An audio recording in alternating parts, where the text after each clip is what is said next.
Mina inkondlo yangena njengamoya kimi.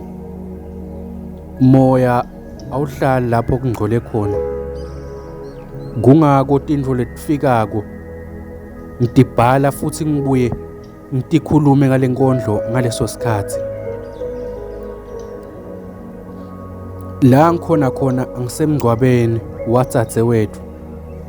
Ubulewe ngumnakethu.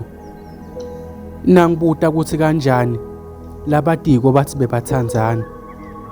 Pho ufa kanjani? Mine ngiyatibuta ngoba nalapha ngihleli nangithi ngibuka ngesheya nakhona balinzeli naye umnakethu uyangcwatshwa. Naye nakushiwo kahle utipulele emva kokuba bulale dzadzewethu. Nangithi ngivula icingo lami ngiyabuka nakhona uDodola ngudla tami tekuchumana ngiyabona nakhona lo munye umnakethu umembi kwenkantolo naye umele licala lekubulala lo munye dzadzewethu. Ngiyatibuta ukuthi labantwana lenibashiya lapha ngaphandle emhlabeni nine nanicabanga ukuthi kuthandzakana kwenu kwethi sekuphelile senibona kungcono ukuthatha impilo tenu. Ngiyabuta ukuthi ngabe nithi letintsandzane letingaka tiyawondliwa ngibani ngoba empeleni tona naleti ndzawo leto letifukamela abantwana labatintsandzane setigcwele.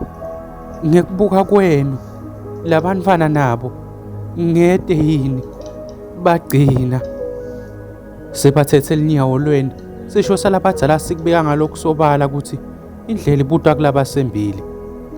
Mina inkondlo yangena njengamoya kimi. Moya awuhlala lapho kungcole khona. Kungako tintfo letifika kimi ngitibhala ngaleso sikhathi futhi ngibuye ngitikhulume ngale nkondlo ngaleso sikhathi. Mina ngiyatibuta nje ngiyatiphendvula kuthi ngabe nanivuma madoda kuphelele endleleni ngoba nathula madvodza live liphela, nathula madvodza sive siphela. Ngekubuka kwenu kuyawuphila bani kulomhlaba, siyawuthuthuka kanjani nasivuma madoda kufa ngale ndlela zimuvumela lisandvo lesicontrole ngumfana mgolo.